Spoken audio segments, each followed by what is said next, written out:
ఈశా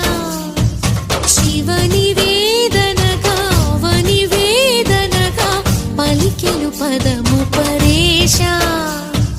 నీలకంఠరా చాలి పొందరా కరుణతో ననుగనరా నీలకంఠరా శైల మందిరా మొరవిని బదులిడరా నగజా మనోజ జగదీశ్వరా బాలేందు శేఖరా శంకరా